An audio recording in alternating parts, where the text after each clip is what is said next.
ओम शांति। आज का वरदान, सोच समझकर हर कर्म करने वाले पश्चाताप से मुक्त ज्ञानी तू आत्मा भव। सोच समझकर हर कर्म करने वाले पश्चाताप से मुक्त ज्ञानी तू आत्मा भव। आज बाबा ने हमें ज्ञानी तू आत्मा भव ये वरदान दिया है और आज के वरदान में बाबा ने दो चीज़ों के ऊपर हमारा फोकस खिंचवाया है।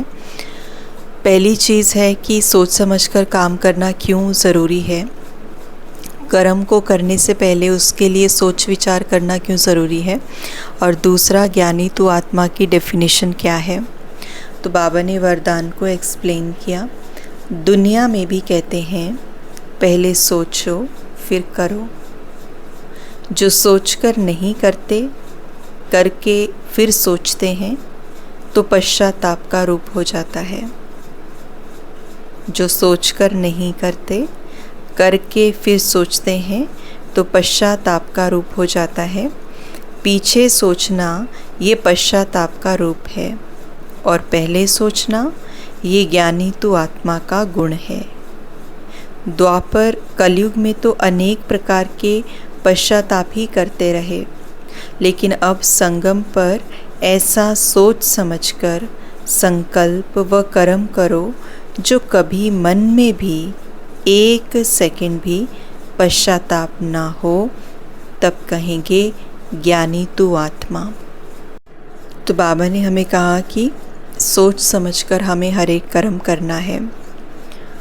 बाबा ने एक एग्ज़ाम्पल दिया है कि दुनिया में भी लोग क्या कहते हैं कि कोई भी काम करने से पहले सोचो ज़रूर। और सोचना क्यों ज़रूरी है? ताकि हमें पश्चाताप ना हो। जब पश्चाताप होता है तो आत्मा की बहुत सारी एनर्जी डिप्लीट हो जाती है, ख़त्म हो जाती है, निकल जाती है। क्योंकि ज्ञान जब हमें समझ में आ जाता है तो बहुत सारे पैरामीटर समझ में आते हैं कि ये सही कर्म है, ये गलत कर्म है। जो आत्मा पहले सोचेगी कर्म को करने से, उस आत्मा को ज्ञानी तो आत्मा का टाइटल मिल जाएगा कि ज्ञानी तो आत्मा है। कर्म गलत नहीं किया, कर्म को गलत होते होते उस कर्म को बचा लिया और उस कर्म को सही कर दिया। तो समय रहते उसको ठीक कर दिया, उस सोच को ठीक कर दिया, थॉट लेवल पे ही चेंज कर दिया। वर्ड्स में नहीं आए, एक्शंस में नहीं आए, थॉट लेवल पर ही चेंज कर दिया। सेकंड में परिवर्तन जिसको बाबा कहते हैं। तो ये ज्ञानी तू आत्मा। जबकि जो दूसरी आत्मा है वो क्या करेगी? जब जिसमें शक्ति नहीं है, थोड़ा क्षीण है, अंदर से वीक है, वो क्या करेगी कि समझ तो है ठीक है कि नहीं करना चाहिए, या कई बार समझ भी नहीं आती, करने के बाद में पता लगता है कि ये तो करना ही नहीं था। और फिर जब वो एक रिग्रेट आता है कि क्यों कर दिया, नहीं करना चाहिए था, ये चीज़ मुझसे नहीं होनी चाहिए थी, मेरी प्रोग्रेस रुक जाएगी या मैं स्टक हो जाऊंगी कहीं, अब फिर से पुरुषार्थ करना पड़ेगा। वो जस्टिफिकेशन, वो ट्रैप बहुत ही एक अलग लेवल पे हमें ले जाता है और फिर आत्मा की शक्ति घटती है, कॉन्फिडेंस लूज़ होता है, डिसहर्टनमेंट होती है, फेलियर का भाव आता है और फिर दोबारा से ज्ञान मार्ग पर चलने में मुश्किलात आती है। तो ये सारी चीज़ें होती हैं, इसलिए बहुत टाइम लग जाता है ट्रैक पर आने के लिए। तो इसीलिए बाबा ने आज दोनों चीज़ों के बारे में बताया कि कर्म से पहले सोचना क्यों ज़रूरी है और ज्ञानी तो आत्मा की क्या डेफिनेशन है, और कर्म करने के बाद अगर सोचा तो फिर उसका क्या नुकसान हो सकता है। तो पश्चाताप और आत्मा की जो प्रोग्रेस है वो कैसे रुकती है, ये सब बाबा ने बताया। स्लोगन बाबा ने दिया, रहम दिल बन सर्व गुणों और शक्तियों का दान देने वाले ही मास्टर दाता हैं। रहम दिल बन सर्व गुणों और शक्तियों का दान देने वाले ही मास्टर दाता हैं। तो मास्टर दाता मतलब गिवर, देने वाला।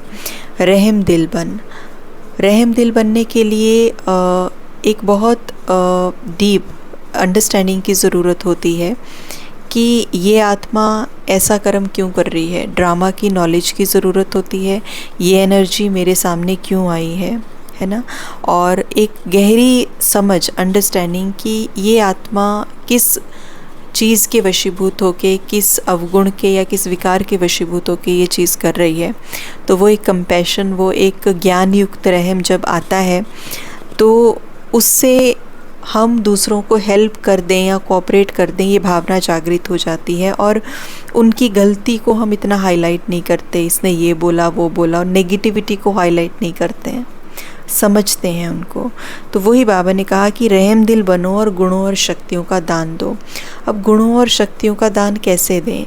जब आत्मा के गुण, ओरिजिनल गुण हमारी पर्सनालिटी में आते हैं, हमारे मन में आते हैं, बुद्धि में आते हैं, हमारे शब्दों में जब वो गुणों का यूज़ होता है और शक्तियों का, हमारे कर्म में जब वो गुण और शक्तियाँ आती हैं, जब हम आपस में इंटरैक्ट करते हैं, तो जो हमारा व्यवहार है जब उसमें वो गुण और शक्तियाँ भर जाती हैं, और जब हम दूसरों के साथ इंटरैक्ट करते हैं और जब उनको भी ये अनुभूति होती है हमारे व्यवहार से, तो ऑब्वियसली वो रिलीफ़ महसूस करते हैं, ऑब्वियसली उनको हमारे साथ अच्छा लगता है।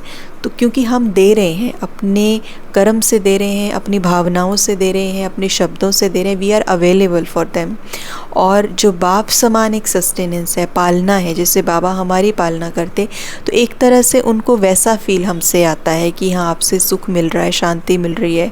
हम कुछ चिढ़ के भी आपको बोल देते हैं, but still you try to accept us, still you try to cooperate with us, आप मोल्ड हो जाते हैं जल्दी। तो वो कर्म से और हमारी वाइब्रेशन से उनको समझ में आता है। तो यही जो गुण हैं वो मास्टर दाता हमें बनाते हैं। तो रहम दिल पहले अंडरस्टैंडिंग, और जो कंपैशन है फिर सर्व गुण और शक्तियों का अपने बिहेवियर से दान, पर्सनैलिटी से दान, यही मास्टर दाता बनना है। ओम शांति।